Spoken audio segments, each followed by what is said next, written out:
ہوئے ہیں، بے ہوش ہیں، مدہوش ہیں، اخلاق کی پستیوں میں ڈوبے ہوئے ہیں، شرک کے گھٹا ٹوپ اندھیروں میں گم شدہ ہیں. اب تبشیر بشارت کس کو دے؟ ہم تو مائل بکرم ہے کسے، ہم تو مائل بکرم ہے، کوئی سائل ہی نہیں، راہ دکھلائیں کسے، رہنمائی منزل ہی نہیں. بشارت کا کوئی حقدار ہو تو بشارت نہیں. اگرچہ اصولی طور پر انبیاء کرام کا جہاں تذکرہ آتا ہے کہ ان کا مشن کیا ہے تو اکثر آپ مبشرین کا لفظ پہلے پہ وما نرسل المرسلین الا مبشرین ومنذرین، وہاں تبشیر مقدم ہے اور انذار اس کے بعد آتا ہے. تو خاص بات یہ نوٹ کرنے کی ہے کہ قرآن مجید میں بالعموم نوع انسانی کے لیے کہ جو غلط راستے پر ہیں، غافل ہیں، جنہیں کوئی شعور ہی نہیں ہے، نہ خدا کی ذات کا کوئی خیال ہے، نہ آخرت کی کوئی فکر ہے، ان کے لیے تو انذار ہی انذار ہے. لیکن جو کسی درجے میں بھی ایمان سے بہتر ہے، اللہ کے ساتھ کوئی نہ کوئی ذہنی قلبی رشتہ ہے، آخرت کی کچھ دھیان ہے، کچھ فکر ہے، کچھ سوچتے ہیں کہ ہاں جانا ہے اپنے رب کے حدود کی جواب دہی کرنی ہے، ان کے لیے بشارت کا پہلو مقدم ہو جاتا. اس کی ایک بڑی ہی خوبصورت مثال سورہ ہجر میں ہے. نبئ عبادی انی انا الغفور الرحیم وان عذابی هو العذاب العلیم. یہاں دونوں چیزیں ہیں، لیکن پہلے وہ جو تبشیر ہے، نبی میرے بندوں کو، میرے عبادی، وہ عبادی وہ کہ جو ایمان لائے، ان کو خبردار کر دیجئے، بتا دیجئے کہ میں غفور ہوں، رحیم ہوں، بخشنے والا ہوں، رحم فرمانے والا ہوں. لیکن ساتھ ہی وہ جو انذار وَأَنَّ عَذَابِي هُوَ الْعَذَابُ الْأَلِيمُ، لیکن ساتھ ہی یہ ذہن میں رہے کہ میرا عذاب بھی پھر بہت دردناک ہے. یہ دونوں چیزیں ایک وقت سامنے رہنی چاہیے. اسی کے حوالے سے اس مرتبہ کو جب میں تراویح میں یہ پڑھ رہا تھا، سن رہا تھا، سمجھیے عزیز باپ کے سعید کی زبانی، تو مجھے خیال آیا تھا ان آیات کا کہ میں آج آپ کے سامنے ہدیتاً یہ آیات جو ہیں قرآن مجید کی پیش کروں جو میں نے ابھی آپ کو تلاوت کر کے سنائی ہے. قل لعبادی، اے نبی میرے بندوں سے کہہ دیجئے. ادھر نوٹ کیجئے گا، مجھے آج اصل میں تو ایک ہی بات آپ کو سمجھانی ہے، بس بلے شاہ والی بات کہ ایک الف تیرے درکار، وہ الف جو ہے وہ سمجھ میں آ جائے تو باقی سارے مسئلے خود بخود آٹومیٹک جو ہے اس کی ایک سلسلہ ہوگا کہ چلتا جائے گا. اور وہی ہماری سمجھ میں نہیں آ رہا. اکثر و بیشتر اچھے جذبات رکھنے والے دیندار نیک لوگ اس مسئلے کو نہیں سمجھتے.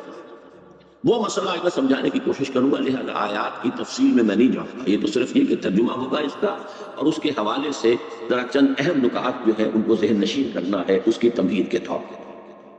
قل یا عبادی الذین اسرفوا علی انفسہم، اے نبی کہہ دیجئے میرے وہ بندو جنہوں نے اپنے اوپر ظلم اٹھائے، زیادتی کی، گناہ میں ملوث رہے، معصیت میں ملوث رہے، حرام خوری میں ملوث رہے، غفلت کی زندگی گزاری ہے، طرح طرح سے اللہ کے احکام کو توڑا ہے. یہ زندگی جو گزاری ہے تو اپنے اوپر ظلم کی، کسی کا کیا؟ اصل تو تم نے اپنی آپ میں برباد کی ہے، سارا بوجھ تو تم اپنے اوپر لے رہے ہو. لیکن یہ کہ اگر کچھ ایمان ہے کچھ، تو پھر یہ کہ قل یا عبادی الذین آمنوا، قل یا عبادی الذین اسرفوا علی انفسہم، یہاں جو تبشیر کا انداز ہے میرے نزدیک شاید قرآن مجید میں سب سے گاڑھا مقام ہے. لا تقنطوا من رحمت اللہ ان اللہ یغفر الذنوب جميعا، اللہ کی رحمت سے مایوس مت ہو، مت مایوس ہو اللہ.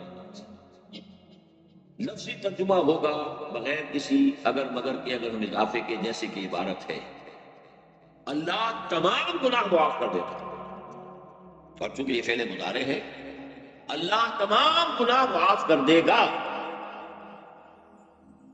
یہ بہت ہی رجا، امید، اس کی ایک کیفیت پیدا کرنے والے الفاظ ہیں. یعنی کیا کہ اگر فرض کیجئے کوئی شخص ہے کہ اس کی 80 برس عمر ہو گئی اور ساری عمر خراب، زندگی جو ہے صحیح پرفارمنس نہیں، وہ بھی مایوس ہے. معلم یغرغر، جب تک موت کے آثار نہیں آ جاتے توبہ کا دروازہ کھلا. توبہ شرط ہے. یہاں چونکہ تبشیر کے رنگ کو زیادہ نمایاں کرنا ہے لہذا اس شرط کی حیثیت سے بیان نہیں کیا. لیکن القرآن یفصل بعضہ بعضا، وہ تو پھر یہ کہ دوسرے مقامات کے حوالے سے جب ہم دیکھیں گے تو اس میں وہ اگر مگر لگے گا، ورنہ ایک ہی آیت کو اگر لے لیا جائے تو پھر تو یہ کہ بہت سے مسائل بڑے پیچیدہ ہو جائیں گے. ہمیں دیکھنا ہے توبہ شرط ہے. یہ بھی ہمیں معلوم ہے دوسرے مقامات سے. دو چیزیں اللہ ہرگز معاف نہیں کرے، کفر اور شرک. اگر اسی کیفیت میں زندگی گزر گئی ہے تو وہ بڑھ.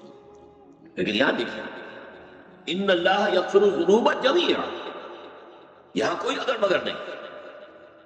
کفر اور شرک 2 مرتبہ سورہ نساء میں آ چکا ہے. ان اللہ لا یغفر ان یشرک بہ ویغفر ما دون ذلک لمن یشاء. یہ ہے. البتہ یہ کہ باقی چیزیں جو ہیں گناہ کے بارے میں کہ کفر سے انسان بچ گیا، شرک سے بچ گیا. اب یہ کہ کوتاہیاں ہیں، غلطیاں ہیں، غفلت میں کوئی غلط حرکت سرزد ہو گئی ہے، کہیں پاؤں پھسل گیا ہے، یہ باتیں جو ہیں ان کو 2 درجوں میں رکھیے. ایک تو جن کو ہم کہتے ہیں کہ صغائر، چھوٹے وہ چھوٹے گناہ خود بخود دھلتے رہتے ہیں. یہ جو حدیثیں ہم پڑھتے ہیں کہ جب انسان وضو کرتا ہے تو ہاتھ دھوتا ہے تو ہاتھ سے جو گناہ ہوئے ہیں وہ جڑ دھل جاتے ہیں. آنکھ میں پانی ڈالتے ہیں تو آنکھ کا گناہ جو ہے وہ دھو جاتا ہے. یہ ہے صحیح ہے. اور بھی آدمی جب نماز کے لیے مسجد کے اندر چلتا ہے تو ہر قدم پر اس کے گناہ معاف کرتا ہے. لیکن یہ گناہ کون سے؟ صغائر، چھوٹے جن میں انسان غیر شعوری طور پر کچھ حرکتیں کر بیٹھتا ہے، یا چھوٹی چھوٹی چیزیں ہیں کہ جن میں وہ حدود کو پھلانگ. یہ جو صغائر ہیں یہ خود بخود بھی دھلتے رہتے ہیں. نماز پڑھی ہے، روزہ رکھا ہے.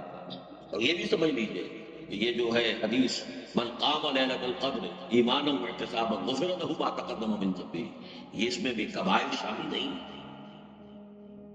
یہ ساری جو بھی فضیلتیں ہیں وہ صغائر کی ہیں. اگر آپ توبہ نہیں کرتے کبیرہ گناہ معاف کیے، اگرچہ اللہ کا اختیار ہے چاہے تو معاف کر دیں. نکلے اور اس نے یہی کیا ہے کہ کفر اور شرک جو ہے اس کو میں معاف کروں. باقی یہ کہ اس کی امید جگائیے. یہ امید بھی رجا کے لیے ہے کہ مایوسی کمر ہمت ٹوٹنا. آدمی کی اگر ہمت ٹوٹ جائے تو پھر اس کے اندر وہ جذبہ نہیں رہتا کہ وہ اصلاح کر سکے. عادتیں پختہ ہو چکی ہیں، سال کا سال بیت چکے ہیں، پوری زندگی گزاری ہے ایک نحوت ایک ڈھنگ پر. اب وہ اس کی طبیعت ثانیہ بن گئی ہے، اس کو چھوڑنا کوئی آسان کام نہیں ہے. نہیں یہاں فرمایا نہیں، اللہ معاف کرے گا. تم بسم اللہ کرو، تم رخ دوست کر لو. چنانچہ آگے دیکھیے کیا ہے. انہ هو الغفور الرحیم، یقیناً وہ غفور الرحیم ہے. وانیبوا الی ربکم واسلموا له. یہاں بھی کیونکہ تبشیر کے رنگ کو نمایاں کرنا اسے شرط کے طور پہ نہیں لائے. پہلی آیت جو ہے غیر مشروط ہے. قل یا عبادی الذین اسرفوا علی انفسہم لا تقنطوا من رحمت اللہ ان اللہ یغفر الذنوب جميعا. لیکن اس کا نتیجہ کیا نکلنا چاہیے؟ اگر اللہ کی یہ غفاری، اللہ کی یہ رحمت، اس کی رحیمیت اور رحمانیت تمہارے سامنے آئی ہے تو اس کا نتیجہ کیا نکلنا چاہیے؟ اور ڈھیٹ ہو جاؤ، یہ جاؤ گنا، یہ نتیجہ نکلے نہیں. پرواہ کیا ہے؟ جب سبھی معاف کر دے گا تو پھر تم کو کیا کچھ کر دے گا، پھر کاہے کو بچنا. یہ نتیجہ یہ نکلنا چاہیے اس تبشیر کا. وَأَنِيبُوا إِلَىٰ رَبِّكُمْ، اپنے رب کی طرف توجہ کرو، رخ سیدھا. دیکھیے تابا یتوبو، آبا یتوبو یہ آتے ہیں پلٹنے کے لیے. کسی غلطی کی طرف کسی غلط رخ پر تھے، سیدھے سیدھے ہو گئے. انابت میں وہ پہلو بھی نہیں ہے. انابت مطلقاً جو کسی کی طرف رخ کرنے کے لیے، جیسے کہ حضرت ابراہیم علیہ السلام کے الفاظ سورہ انعام میں آئے ہیں انی وجہت وجہی للذی فطر السماوات والارض حنیفا وما انا من المشرکین. گویا کہ it's never too late. جب تک یہ غرغر نہیں ہو رہا، جب تک کہ وہ نزع کی کیفیت طاری نہیں ہوئی ہے، جب تک زندگی کی امید ہے، توبہ کا دروازہ کھلا ہے. لیکن رخ سیدھا کرنا لازم. وَأَنِيبُوا إِلَىٰ رَبِّكُمْ وَأَسْلِمُوا لَهُ، اور اس کی اطاعت اور فرما برداری اختیار کریں. 80 برس گزر گئے، ہم سب ساتھ کرتے ہیں، کوئی پرواہ نہیں. لیکن اب تو اپنا رخ سیدھا کرو اور اللہ کی اطاعت اور فرما برداری اختیار کرو. من قبل ان یاتیکم العذاب ثم لا تنصرون، اس سے پہلے کہ عذاب آ دھمکے اور پھر تمہاری کسی طرف سے کوئی مدد نہیں ہو سکے، پھر کوئی چھٹکارا نہیں. اب دیکھیے اب انذار کا رنگ، یہاں جو پہلے تبشیر کا رنگ ہے وہ بہت ہی نمایاں ہو کر آیا ہے. اب وہ انذار کا رنگ آگے بڑھتا جا رہا ہے، اس کے اندر جو ہے وہ گہرائی پیدا ہے. من قبل ان یاتیکم العذاب ثم لا تنصرون واتبعوا احسن ما انزل الیکم من ربکم، اور پیروی کرو سب سے عمدہ شے کی اس میں سے کہ جو تمہارے رب کی طرف سے تم پر نازل کیا گیا. اس کا ایک ترجمہ یوں کیا جاتا ہے کہ قرآن تو احسن الحدیث ہے، اسی صورت میں الفاظ آئے ہیں. یہ خود احسن ہے، مکمل احسن ہے، لیکن نہیں، یہ بات صحیح بات ہے. قرآن بھی جو آپ کو بتاتا ہے اس میں درجات ہیں. جیسے حدیث ہے اس حدیث میں 3 درجے معین کیے گئے. من رأى منكم منکرا فلیغیرہ بیدہ، تم میں سے جو کوئی کسی بدی کو، منکر کو، غلط کام کو دیکھے، اس پر لازم ہے کہ اپنے ہاتھ سے روکے. یہ سب سے اونچا.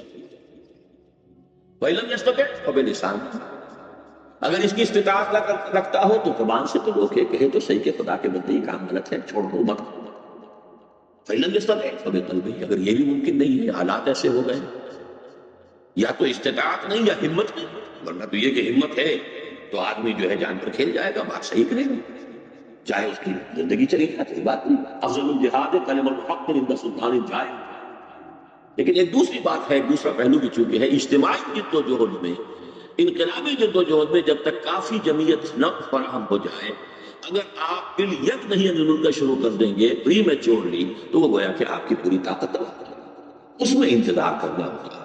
وہ یہ نہیں ہے کہ اپنی ہمت کم ہے، بلکہ ابھی وہ اجتماعی طاقت اتنی کم ہے. انفرادی ہمت اپنی جگہ موجود ہے. صحابہ جو ہیں وہ جانے دینے کے لیے اس وقت بھی تیار تھے. کیا مکے میں جو ایمان لائے تھے السابقون الاولون، کیا ان کے بارے میں کوئی شک ہو سکتا ہے؟ کیا وہ 10 آدمی جا کر ایک ہی رات میں سارے کے سارے بت کعبے کے اندر اور باہر جو رکھے تھے توڑ نہیں سکتے؟ چاہے ان کا قیمہ بعد میں کر دیا جاتا، یہی ہوتا ہو کیا. ہمت ان میں تھی لیکن نہیں، مصلحت نہیں تھی. اجتماعی نظام کو بدلنے کے لیے پہلے قوت فراہم. چنانچہ حضور 13 برس تک مکے میں رہے، اسی حرم میں نماز پڑھتے رہے، جس میں پیچھے بت، آگے بت، دائیں بت، بائیں بت. یہاں تک کہ سن 7 ہجری میں عمرہ قضا کے لیے گئے ہیں تو اسی کعبے کا طواف کیا جس میں بت رکھے ہوئے. البتہ جب وہ طاقت فراہم کی ہے، اس 18-19 برس میں جو طاقت حاصل کی ہے، اس طاقت کے ساتھ جب گئے ہیں اور فاتح کی حیثیت سے مکے میں داخل ہوئے تو پہلا یہ کیا کہ ایک ایک بت کو گرایا اور پاش پاش کر دیا. تو یہ ایک علیحدہ موضوع ہے، لیکن درجات تو ہو گئے. فَإِن لَمْ يَسْتَطِعْ فَبِقَلْبِهِ، تیسرا درجہ ایک اور بھی ہے، دل میں شدید نفرت بدی سے. تو گویا کہ یہ بھی ایک درجہ ہے. وَلَيْسَ وَرَاءَ ذَلِكَ مِنَ الْإِيمَانِ حَبَّةُ خَرْدَلٍ، اس کے بعد تو ایمان رائے کے دانے کے برابر بھی نہیں. اسی طرح 3 مراتب جو ہے حدیث جبرائیل، جسے ام السنہ کہا گیا، اور اس ام السنہ کے بارے میں خاص طور پر حضور نے فرمایا کہ جبرائیل تھے جو تمہیں تمہارا دین سکھانے آئے تھے، اس غم تسألو، جبکہ تم نے اس کے بارے میں سوال نہیں کیا. اور یہ ہے واقعہ ہوا حضور کی حیات دنیاوی کے آخری میں. وہ کون سا دین سکھانے آئے تھے حضرت جبرائیل؟ وہ دین یہ تھا کہ اس دین میں 3 لیولز ہیں. ایک مجرد اسلام بھی ہے، ایک اسلام سے اوپر ایمان ہے، ایمان سے اوپر احسان. تو درجے ہیں. تو یہاں فرمایا وَاتَّبِعُوا أَحْسَنَ مَا أُنزِلَ إِلَيْكُم مِّن رَّبِّكُم. ہمت کرو، کب تک پر کیوں راضی ہو کر بیٹھا؟ دنیا میں تمہاری جد و جہد ہے کہ ہے جستجو کہ خوب سے ہے خوب تر کہاں، زیادہ سے زیادہ بڑا مکان بنائے، زیادہ سے زیادہ نئے ماڈل کی کار لا کے پر کھڑا کرے، یہ کرے وہ کرے، یہ سب کوئی دوڑ لگا رہے. تو دین میں کیوں کانے ہو کے بیٹھ جاتے ہیں؟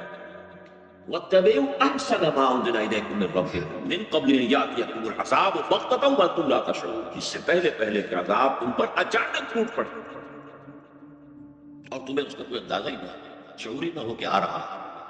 وہ بغیر وارننگ دیے آتا ہے.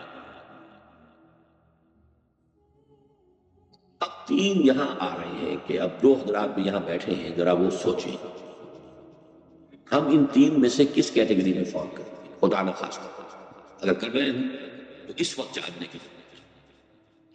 پہلی کیٹیگری یہ ہے غافلین کی، ان تقول نفس یا حسرۃ علی ما فرطت فی جنب اللہ وان کنت لمن الساخرین. مبادا کہ کوئی کہے اس دن جب کہ وہ عذاب سامنے، چاہے وہ قیامت کا دن ہو، چاہے وہ پھر جہنم سامنے آ گئی ہو، چاہے موت سر پر آ گئی ہو، جو بھی شکل بھی. مبادا تم میں سے کوئی یہ کہے ہائے افسوس، ہائے حسرت، میں نے جو کوتاہی کی اللہ کی جناب، علی ما فرطت فی جنب اللہ. اور اس سے بھی زیادہ نفسیاتی بات ہے، بڑی پیاری بات ہے. آپ کو اس کے نقشے نظر آ جائیں گے. اگر آپ میں خود وہ جھلک نہ ہو تو آپ آس پاس دیکھ لیں گے کہ ایسی شخصیتیں ہوتی ہیں جو سنجیدگی کو بالائے طاق رکھ کر اپنے اوپر ایک ایسی کیفیت طاری کر لیتے ہیں، ہنسی کھیل مذاق بس اسی میں، تاکہ یہ کہ کوئی سنجیدہ بات ہے اس کو سوچنے کی ضرورت پیش نہ آئے. وَإِن كُنتُ لَمِنَ السَّاخِرِينَ، میں تو مذاق کرنے والوں ہی میں رہا، میں نے سنجیدگی سے غور ہی نہیں کیا، میں نے توجہ ہی نہیں کی، میں نے سوچا ہی نہیں. یا حسرۃ علی ما فرطت فی جنب اللہ وان کنت لمن الساخرین. میں تو اسے ہنسی کھیلی سمجھتا رہا، ہنسی مذاق سمجھتا رہا، میں نے توجہ ہی نہیں کی. یہ ہنسی مذاق کا عدم توجہ کا معاملہ کچھ اور کا ہے. عدم توجہ ایک حضرت حمزہ کی بھی تھی رضی اللہ تعالیٰ. وہ ہنسی مذاق کی نہیں تھی، وہ صرف یہ تھی کہ انہیں بس دلچسپی تھی سیر سے، شکار سے. کئی کئی دن صحرا میں ہیں، شکار کر رہے ہیں، شکار کر لیا، وہی بھون کے کھا لیا، پھر اس کے بعد آگے کئی کئی دن ہفتے رہے جنگل. ان کی زندگی اس روٹین کی بن گئی تھی. تو این اپنے گھر میں اپنا سگا بھتیجا محمد صلی اللہ علیہ وسلم انہیں 6 برس ہو گئے دعوت دیتے ہوئے، اور حمزہ کی کان پہ گولی نہیں گئی. حالانکہ نیک ہیں اور بھلے آدمی ہیں، حضور سے سخت محبت کرتے ہیں، شدید محبت کرتے ہیں، اور وہی جذباتی محبت تھی جس کے نتیجے میں ایمان لائے. کہ ایک روز سن 6 نبوی میں جب واپس آئے ہیں تو جو کنیز تھی اس نے دروازے ہی پر کہا کہ آج تو ابو جہل نے بڑا برا سلوک کیا آپ کے بھتیجے کے ساتھ، یعنی حضور صلی اللہ علیہ وسلم. گھر میں داخل ہوئے، وہیں سے پڑھ کے جہاں ابو جہل بیٹھا تھا اپنے پرے میں، جا کر اسے ڈانٹا اور اپنی کمان دے کر ماری سر پر. تم نے میرے بھتیجے کے ساتھ یہ کیا ہے؟ اور کہا اچھا اگر یہی بات ہے تو میں ایمان لاتا ہوں. یہ تھی گویا کہ ایمان کا لابا اندر تو تھا، لیکن وہ عدم توجہ ہی کی وجہ سے پھٹ نہیں. اس وقت جذباتی طور پر ایک تحریک ایسی ہوئی کی بات کا اعلان کر دیا. پھر آخر دم تک جس طرح اپنے آپ کو حضور صلی اللہ علیہ وسلم کے مشن کے لیے وقت کیا تو سب پانی. تو یہ جو 2 الفاظ یہاں آ رہے ہیں کہ بے توجہی میں یا اس سے آگے بڑھ کر ہنسی مذاق میں، ان دونوں چیزوں کی وجہ سے سیریسلی کبھی سوچے گی، کبھی غور نہیں کیا. یا مصروفیات زندگی ایسی ہے کہ سوچنے نہیں دیتی. اپنے اپنے پروفیشنز ہیں، اپنے اپنے لوگوں نے دھندے بنا لیے ہیں، اپنے اپنے کاروبار ہیں، اپنے اپنے مسائل ہیں، اپنے اپنے مشکلات ہیں. وہ جو اقبال نے کہا ہے کہ کافر کی یہ پہچان کے آفاق میں گم ہے، وہ گم ہے. اس سے آگے کی کچھ سوچ کبھی آتی نہیں. اور اگر کوئی کہتا ہے تو اس کی بات ہنسی مذاق اڑا دیتا. ان تقول نفس یا حسرۃ علی ما فرطت فی جنب اللہ وان کنت لمن الساخرین او تقول لو ان اللہ ہدانی لکنت من المتقین. ایک اور کیٹیگری ایسے لوگوں کی ہے، ڈھیٹ قسم کے لوگوں کی، جن کا یہاں نقشہ کھینچا گیا ہے. وہ کہنے ہیں جی اللہ نے ہمیں ہدایت دی ہوتی تو ہم بھی ہدایت پہ ہوتے. وہ جو اقبال نے کہا ہے ابلیس کے بارے میں کہ دے رہا ہے اپنی آزادی کو مجبوری کا نام. ظالم اپنے شعلہ سونا کو خود کہتا ہے بھوت، اپنی مجبوری کا نام کہتا ہے کہ اللہ ہدایت دیتا ہو جاتا ہے. جیسے سورہ یاسین میں آئے، کیا ہم انہیں کھانا کھلائیں جنہیں اللہ چاہتا تو خود کھلا دیتے؟ کیا ہم سے کہتے ہو کہ غریبوں کو کھانا کھلاؤ؟ اگر اللہ کی مشیت ہوتی کہ ان کو کھانا کھلائے تو کیا خود نہیں کھلا سکتے؟ اس کا مطلب وہ چاہتا ہی نہیں کہ کھلایا جائے. تو ہم جو ہے اللہ کی مشیت کے خلاف کیوں عمل کرتے؟ اب یہ حجت بازی اور اس طرح کی باتیں جو ہے یہ بھی لوگ ہوتے ہیں. او تقول لو ان اللہ ہدانی لکنت من المتقین او تقول حین تری العذاب لو ان لی کرۃ فاکون من المحسنین. یا وہ یہ کہے کاش کہ مجھے ایک دفعہ لوٹنا نصیب ہو جائے،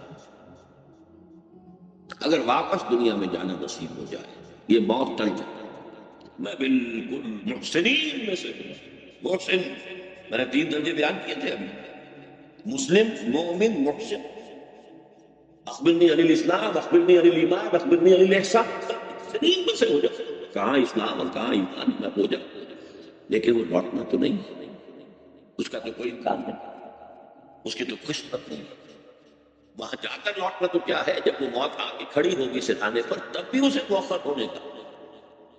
لن یؤخر اللہ نفسا اذا جاء اجلها، اللہ ہرگز مؤخر نہیں کرے. تو یہ گویا کہ 3 شکلیں ہو سکتی ہیں، یاس اور حسرت اور مایوسی. ان چیزوں کے نقشہ کھینچا گیا ہے کہ ہر شخص اپنے بارے میں غور کرے اور آخری بات لائے. یہ خاص طور پر ان لوگوں کے لیے ہے. دیکھیے ایک مثبت پہلو جس کو بھی اللہ نے یہ توفیق دی کہ وہ اس پورے مہینے میں رات کے 8 بجے سے لے کر 1 بجے تک جاتے.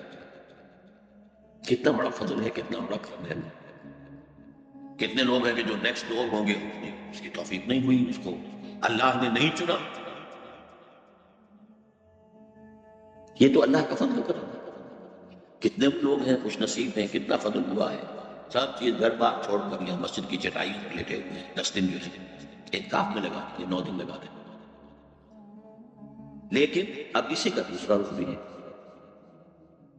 اگر وہ یہ سب کچھ کر کے وہی کے وہی رہ جائیں جہاں پہلے تھے تو ان سے بڑا مجرم کون؟ یہ سوچیے.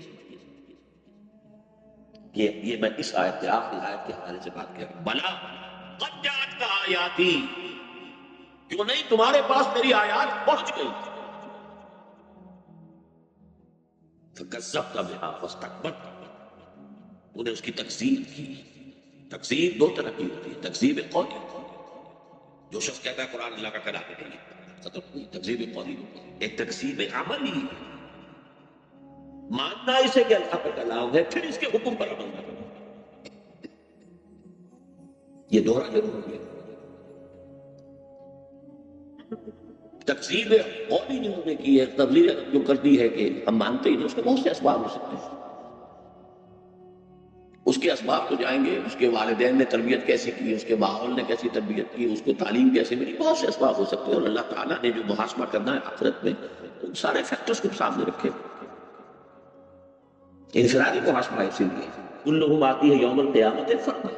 اور اللہ کا تو بہت ہی جوائنٹ کمپیوٹر ہے جو تمام چیزوں کا ایک سیکنڈ میں حساب نکال کے دکھاتے گا کہ اس کو یہ کچھ دیا گیا تھا، یہ مواقع ملے تھے، یہ اس نے کیا.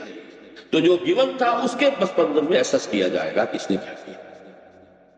لیکن جو مانے بھی اللہ کا کلام ہے، جو مہینے بھر تک رات کو 8 بجے سے لے کر 1 بجے تک جاگے اللہ کا کلام سمجھنے کے لیے، اسے یقین ہے نا یہ اللہ کا کلام. یقین ہے. نیند کسے پیاری ہے؟ کس قدر تم پہ گراں صبح کی بیداری ہے، ہم سے کب پیار ہے. ہاں نیند تمہیں پیاری ہے، نیند تو سب کو پیاری ہے. جاگ رہے ہیں اور پھر تو یہ گویا کہ سب سے زیادہ کٹھن. اس لیے میں نے کہا تھا وہ جو بھی تبشیر تھی ایک آیت کے اندر وہ بھی بڑی مطلق، بڑی واضح. لیکن یہ اس کے بعد جو انذار کا رنگ گہرے سے گہرا ہونا شروع ہوا. بلا قد جاءتک آیاتی فکذبت بہا واستکبرت وکنت من الکافرین. تم نے ہماری آیات کی تکذیب کی، استکبار کیا، اور تم یقیناً ناشکروں میں سے تھے. یہاں لفظ کافر ایک تو ہے جس نے انکار کرنا، ایک وہ ہے کہ جو مان تو لیا لیکن عمل نہیں کیا تو ناشکر تھا. اب اس میں جو پوائنٹ ہے جو میں چاہتا ہوں کہ آپ سمجھتے ہو یہ ہے کہ اس پوری بشارت کے لیے جو چیز ہمارے لیے اس آیت میں واضح کی گئی ہے، اگر اس بشارت کا مستحق بننا، قل یا عبادی الذین اسرفوا علی انفسہم لا تقنطوا من رحمت اللہ ان اللہ یغفر الذنوب جميعا، تو 2 شرطیں لازم ہیں. وَأَنِیبُوا إِلیٰ رَبِّکُمْ وَأَسْلِمُوا لَہ، رخ اپنا سیدھا کر اللہ کی طرف اور ہمتن اس کے سامنے اپنے آپ کو چھوڑ. ادخلوا فی السلم کافہ، داخل ہو جاؤ اسلام میں پورے. یہ سورہ مبارکہ اس اعتبار سے بہت اہم ہے. آج میں نے سوچا تھا کہ ہماری ایک کتاب ہے توحید عملی، کہ ایک ہے توحید جو کہ عقیدے کی توحید ہے، اللہ کو ایک ماننا، کوئی اس کے ساتھ ہی نہیں ہے، صفات میں کوئی برابر کا نہیں ہے، یہ توحید ہے عقیدے کی. ایک توحید عملی، اطاعت خود کی کل اللہ مخلصین لہ الدین. چنانچہ اس سورہ مبارکہ میں دیکھیے گا آپ نے ذرا آپ کو غور کیا، شروع ہی ہوتی ہے تنزیل الکتاب من اللہ العزیز الحکیم انا انزلنا الیک الکتاب فی الحق فاعبد اللہ مخلصا لہ الدین. اللہ کی بندگی اور پرستش کرو، اطاعت کو اس کے لیے خالص کرو. الا للہ الدین الخالص، ہوشیار ہو جاؤ، اللہ کو مقبول صرف خالص اطاعت. یہ ملی جلی اطاعت، کچھ اطاعت اللہ کی، کچھ اپنے نفس کی، کچھ معاشرے کی، جس نے کہ آج کے دور میں آ کر پھر ایک مکمل نظام کی حیثیت اختیار کی ہے، جس کی طرف ہمارا ملک اب بگ ٹوٹ جائے. ابھی تک ایک سسپینس تھا اس ملک کے اندر، تقریباً 20 صدی ہماری سسپینس میں گزری ہے. نہ کلیئر کٹ سیکولرزم کی طرف ہم گئے، کچھ مذہبی جماعتوں کا ایسا دور تھا کہ ادھر جانے نہیں دے رہی تھی، چاہے سلوگن تھا چاہے نعرہ تھا کچھ بھی تھا، لیکن تھام کے رکھا ہوا. نہ ہم سیکولرزم کی طرف گئے نہ صحیح دین کی طرف گئے. ایک سٹیسس کی کیفیت تھی. یہ میں نے کئی سال پہلے کہہ دیا تھا کہ اب حالات تبدیل ہو رہے ہیں، وہ سٹیسس اب ختم ہو رہا ہے. اب یہاں دینی عناصر کی حیثیت اور ان کا اثر و رسوخ کم سے کم ہوتا چلا جاتا ہے، اور معاشرہ تیزی کے ساتھ اب سیکولرزم کیوں جائے گا، کیوں جا رہا ہے، اس کے اسباب پر گفتگو کرنے کا یہ موقع نہیں ہے. اس وقت میں صرف ایک بات سمجھانے کے لیے کہہ رہا ہوں. ایک تو ہے انفرادی طور پر کہ میں کچھ چیزوں میں اللہ کا حکم مانوں گا، کچھ میں کسی اور چیز کے لیے کیا کروں، مجبوری ہے، یہ تو بہت ضروری ہے، سود تو لینا ہی پڑتا ہے، فلاں ہے یا دینا پڑتا ہے، اس کے بغیر تو مکان نہیں بنتا، اس کے بغیر کاروبار نہیں. ایک یہ ہے کہ اس کو آپ 1000 گنا بنا لیجئے، وہ نظام کے جس میں باقاعدہ دین کے ٹکڑے کرتے ہیں، جس کا نام سیکولرزم. اللہ، رسول، قرآن، کتاب، شریعت رکھو مسجدوں کے اندر، نماز، روزہ، حج، زکات اس کے مطابق کرو، زیادہ سے زیادہ شادی بیاہ اس کے مطابق کر لو، مولوی سے نکاح پڑھوا لو اور اپنی میت کو تدفین و تکفین کرو. باقی پوری زندگی اجتماع، نتھنگ ڈوئنگ، نہ اللہ سے کوئی تعلق، نہ رسول سے، نہ کتاب سے، نہ شریعت سے. اس کا نام سیکولرزم. زندگی کے دو علیحدہ گوشے ہیں. اطاعت کو پھاڑ کر دیا گیا، جس کو کہا گیا قرآن مجید میں 2 جگہ، دین، اطاعت. دین جب بنتے ہی وحدت، پوری زندگی میں ایک ہی کی اطاعت. لیکن جب مختلف اطاعتیں ہو گئی تو ایک حصے میں اطاعت اللہ کی ہو رہی ہے، اس کے رسول کی ہو رہی ہے، رسول کی اطاعت بھی اللہ کی اطاعت ہے، اور دوسرے حصے میں نہ اللہ سے کوئی سروکار، نہ رسول سے کوئی سروکار، نہ قرآن سے کوئی سروکار، نہ کسی شریعت سے کوئی سروکار. اپنی مرضی سے قانون بنائیں گے، اپنی مرضی سے نظام چلائیں گے، اپنی مرضی سے سودی کاروبار جو ہوگا کریں گے. ہمیں پسند ہوگا تو ہم زنا پر پابندی لگا دیں گے، ہمیں پسند ہوگا تو ہم زنا کے لائسنس دیں گے، ہمیں پسند ہوگا تو ہم اگر زنا بالرضا ہے اسے جرم قرار نہیں دیں گے سوائے اس کے کہ کسی پر زبردستی کی گئی ہو.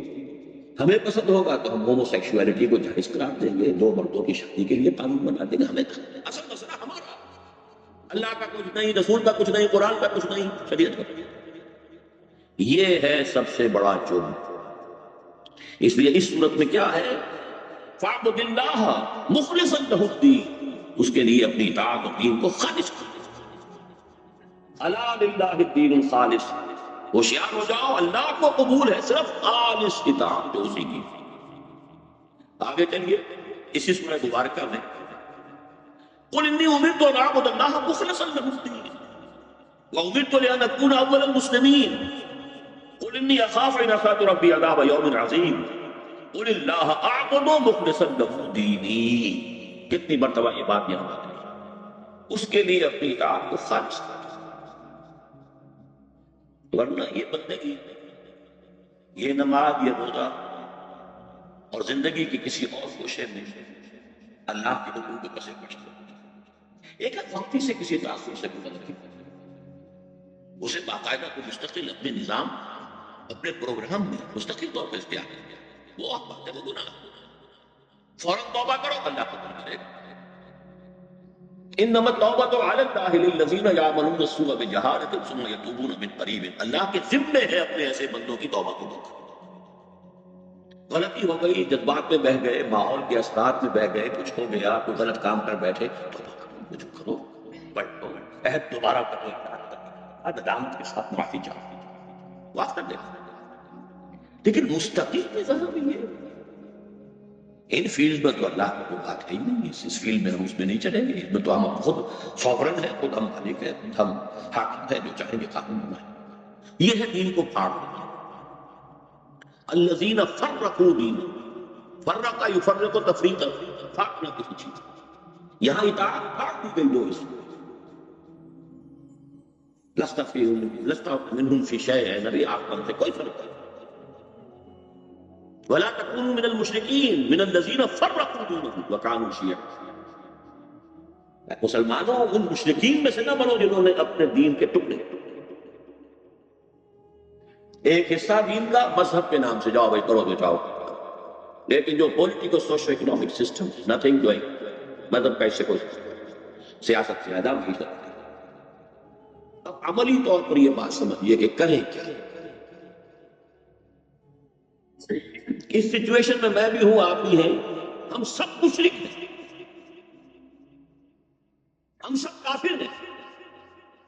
من لم يحكم بما انزل الله فاولئك هم الكافرون ومن لم يحكم بما انزل الله فاولئك هم الظالمون ومن لم يحكم بما انزل الله فاولئك هم الفاسقون.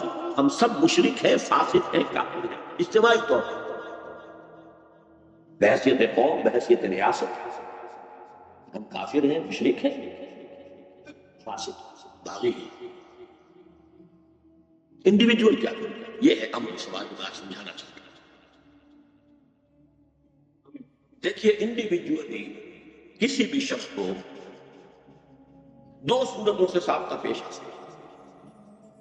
ایک اس وقت ہمارے لیے صرف نظری طور پر بیان کروں گا، عمل تو ممکن ہی نہیں ہے، ہی نہیں کہیں. لیکن یہ کہ تعرف الاشیاء باجدادها، زند جو ہے ایک دوسرے کی وہ آمنے سامنے آ جائے تو بات آسانی سے ہوئی. وہ کیا ہے کہ فرض کیجئے کہ اس وقت خلافت راشدہ کا نظام قائم ہوتا پاکستان میں، کسی اور میں، ہم وہاں رہ رہے ہوتے. نظام اللہ کا ہے، دین و سیاست کے ٹکڑے تو نہیں، کوئی دین و دولت میں جسم جدائی، وہ بات تو نہیں ہے. یہ کیفیت ایسی ہے کہ اس میں اگر آپ رہ رہے ہیں تو آپ اچھا کھائیں، اچھا پہنیں، کمائیں، فن کی خدمت کریں، علم کی خدمت کریں، کوئی کام نہیں کریں. بات صرف کیا ہوگی جب اس نظام خلافت کی طرف سے آپ کو بلایا جائے گا کہ اب فلاں جگہ میں معرکہ پیش ہے، اتنے آدمی چاہیے، اتنے نکل گئے تو باقی سب کی طرف سے فرض کفایہ ہو گیا. آپ اپنے گھروں کی ٹھنڈی چھاؤں میں بیٹھے. قل من حرم زینۃ اللہ التی اخرج لعبادہ والطیبات من الرزق. اچھے کھانے کس نے حرام کیے اہل ایمان کے لیے؟ اچھا پہننا کس نے حرام کیا ہے اہل ایمان کے لیے؟ لیکن یہ کم جبکہ خلافت کا نظام پائے، وہ ذمہ داریاں اجتماعی طور پر وہ ادارہ ادا کر رہا. جب آپ کی ضرورت ہو گیا اور کر لیا جائے. پوری قوم بسنے والی جو ہے پیپلز آرمی کی حیثیت سے ہوگی جب ڈیمانڈ ہوگی. ورنہ اپنے کاموں میں لگو، دھندے کرو، جو چاہو کرو، اچھا کھاؤ، اچھا پہنو، کیا کرے؟ کسی کو کسی خاص فن سے دلچسپی ہے، کسی کو خاص پروفیشن سے ہے، کسی کو خاص علم سے ہے، اچھا آگے نکلو اس میں. لیکن اگر ہے نظام باطل قائم، اب یہاں معاملہ مشکل ہے. آپ اسی چھتری کے نیچے رہ رہے ہیں کہ جس میں حاکمیت اللہ کی نہیں بنی. اگر آپ اس ماحول میں ذہناً ریکنسائل کر کے اور صرف عبادات، نماز، روزہ اور اعتکاف اور شب قدر پر آپ سمجھتے ہیں کہ بیڑا پار ہو جائے گا تو آپ سے بڑا احمق کوئی نہیں. دین کا ربطی کا علم نہیں.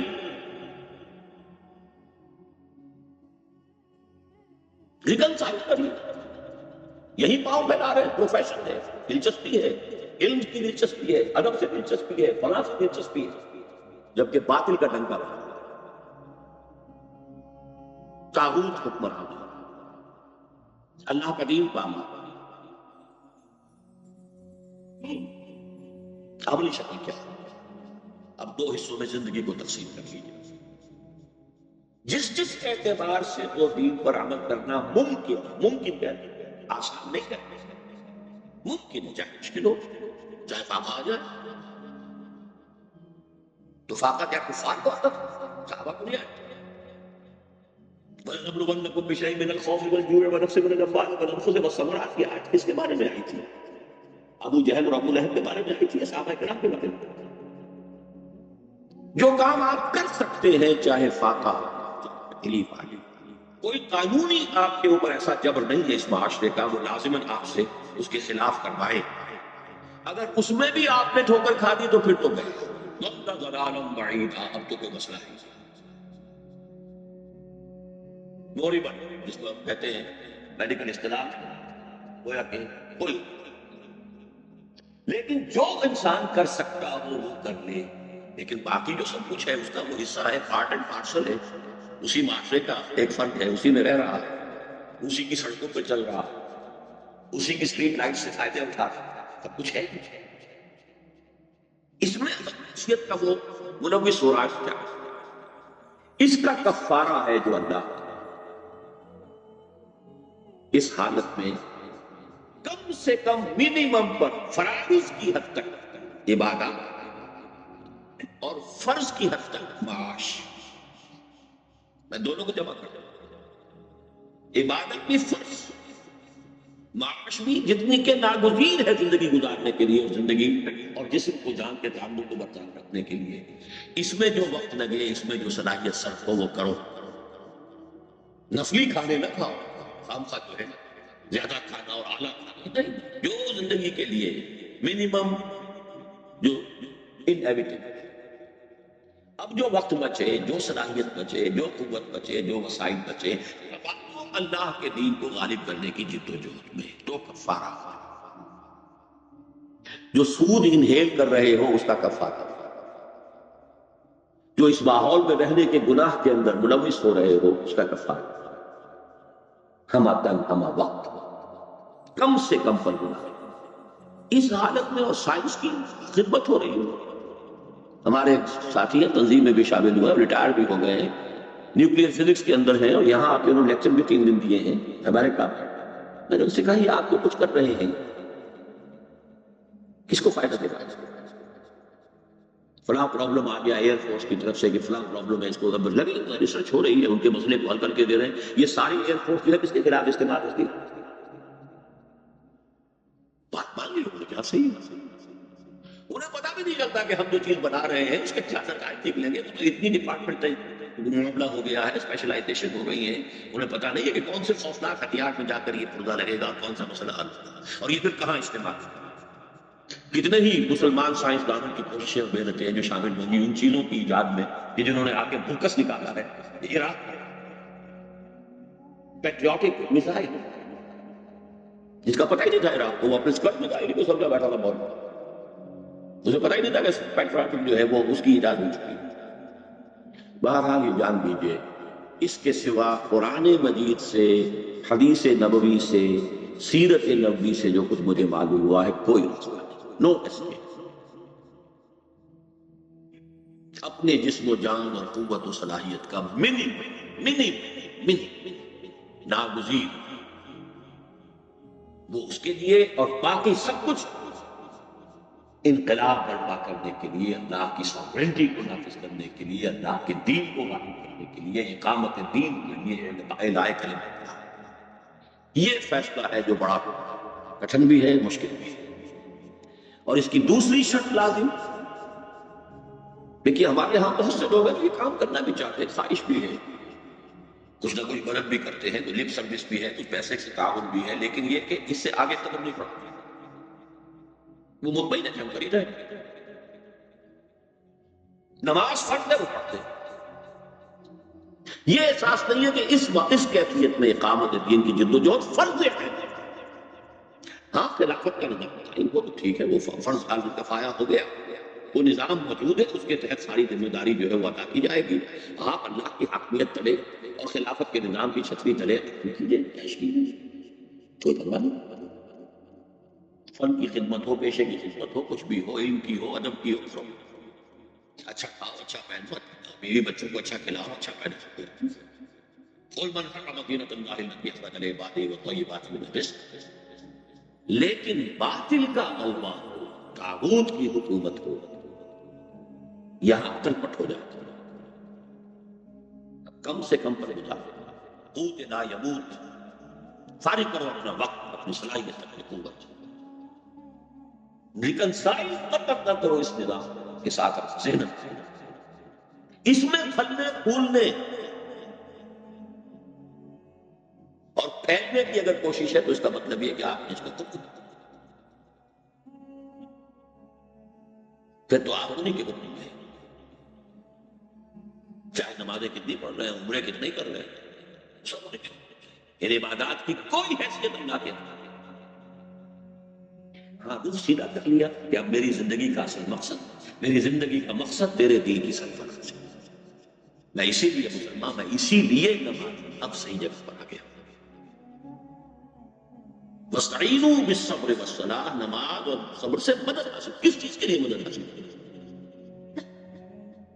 وہ اس سے پہلے آیا، یہ 19واں رکوع ہے سورہ بقرہ کا 58ویں میں آیا. وَكَذَلِكَ جَعَلْنَاكُمْ أُمَّةً وَسَطًا لِتَكُونُوا شُهَدَاءَ عَلَى النَّاسِ وَيَكُونَ الرَّسُولُ عَلَيْكُمْ شَهِيدًا۔ جس طرح رسول نے گواہی دی ہے دین حق کی، وہ اپنے ذہن میں 23 برس کا نقشہ محمد رسول اللہ والذین معہ کا لے آئیے، کیسے گواہی دی؟ ایسے ہی تم پوری دنیا کو کروا، اور اس کے لیے ظاہر بات ہے کہ دنیا میں کہیں ایک جگہ پر اللہ کا دین کامل شکل میں قائم ہوگا تو گواہی دیں گے نا کہ آؤ دیکھو یہ ہے اللہ کا دین، اور کہیں بھی نہیں ہے تو پوری امت مسلمہ مجرم ہے، پوری ایک ساری جگہ ملک میں بھی اسلام کا مکمل نظام قائم کر کے دکھا دیا جائے تو یہ فرض کفایہ ہو جائے گا مسلم امت کی طرف سے، دعوت دی جا سکے humanity at large to be invited, come and see with your own eyes، جیسے بھی بلایا تھا کہ دیکھ لو بھائی ہم نے الیکشن شفاف کرتی ہے، آؤ بھائی دنیا میں دیکھو یہ ہے نظام، یہ ہے رحمت للعالمین محمد الرسول اللہ صلی اللہ علیہ وسلم۔ تو پہلی کانٹے کی بات تو یہ ہے کہ یہ سمجھیے کہ دین کے غلبے، دین کی مغلوبیت کی کیفیت میں اقامت دین کی جدوجہد فرض عین کے درجے، اور نمبر 2، جیسے نماز کے لیے شرط لازم ہے وضو، ایسے ہی کوئی جماعت جس کے نظم کے تحت آ جائے تاکہ کہ پلاننگ ہو سکے، ہمارے پاس کتنی قوت کار ہے، کتنے لوگ ہیں، ہم کیا کریں، کس طرح آگے بڑھیں، وہ لپ سروس سے یا پیسے کی مدد سے اس کو ہم کاؤنٹ نہیں کر سکتے، اگرچہ اس سے فائدہ ہوتا ہے، کام کرتے ہیں، لیکن نہیں، اصل سے تو مین پاور وہ ہے جو ڈسپلن میں سب ہوتا۔ اب وہ جماعت کون سی وقت پر میں کوئی بحث نہیں کرتا، میں جو چاہتا ہوں کہ آج آپ یہ 2 باتیں حرز جان بنا کر اٹھیں یہاں سے، دین کی مغلوبیت کی کیفیت میں اقامت دین کی جدوجہد فرض عین ہے، اور انسان اپنے نفس، اپنے اہل و عیال کے لیے اپنی توانائی، اپنے وقت، اپنی قوت، اپنی صلاحیت کا منیمم انہیبیٹڈ اس پہ سکیڑ کر باقی تمام وقت، صلاحیت، قوت وہ اقامت دین کی جدوجہد میں صرف کرے، نہیں کرے گا۔ اور اس کے لیے شرط لازم ہے کہ کسی جماعت کے ساتھ، جو جماعت ہو، لوز سا معاملہ نہ ہو، امبوہ نہ ہو، ہجوم نہ ہو، عید آزادہ شکوہ ملک و دین، عید محکومہ ہجوم مومنین نہیں، جماعت ڈسپلن سمودات، جو حکم ملے اس پر عمل کرے۔ اگر یہ نہیں ہے تو اقامت دین کی جدوجہد نہیں ہے، اور اگر یہ نہیں ہے دین کی مغلوبیت کی کیفیت میں تو یہ نماز روزہ، مجھے افسوس ہے، میں ہو سکتا ہے کہ کچھ لوگوں کی کچھ جذبات کو مجبور بھی کر رہا ہوں، لیکن میں نے اپنی عمر کا 65واں برس مکمل کر رہا ہوں، اپریل میں ہو جائے گا۔ بہرحال جو کچھ آج تک سمجھا میں اس کو آپ کے سامنے بیان نہ کروں، واضح نہ کر دوں تو یہ میں خیانت سمجھتا ہوں۔ ثواب اتنے گن کر جو بتا دیے گئے ہیں ہماری قوم کو، ایک دفعہ اگر عمرہ کر لو تو سارے ثواب ہو گیا، سب بات دے گیا، اسی نے تو قوم کو سنا دیا ہے، فرائض کی طرف تو ہے ہی نہیں۔ اس کے لیے جماعت کون سی ہو، اس کے بارے میں میں آپ سے عرض کر دوں گا کہ جویندہ یا بندہ، اپنی جگہ فیصلہ کر کے تلاش کرو گے جو ملے گی۔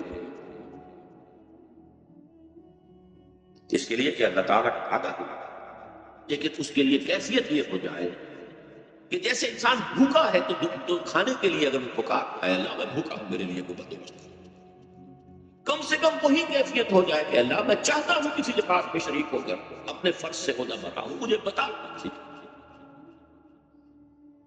امن یجیب المضطر اذا دعا، جب تک مضطر کی کیفیت نہ ہو جائے کہ میں تو خطرناک راستے پر، یہی ہمارے متکلمین میں سے ایک صاحب نے کہا، خود ان کے الفاظ تھے کہ میں محسوس کرتا ہوں کہ میں گناہ کا ارتکاب کر رہا ہوں، کہ میں کسی جماعت میں نہیں، لیکن یہ کہ کہیں میرا دل ٹھکا نہیں، کہیں میری دل جو ہے وہ مطمئن نہیں۔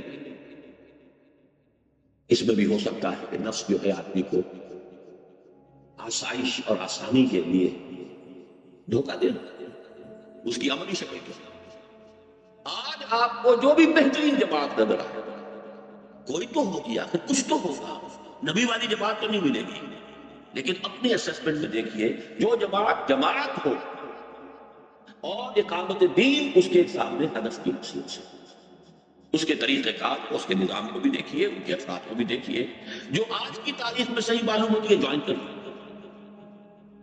Don't miss even one night, لا اسلام الا بالجماعہ،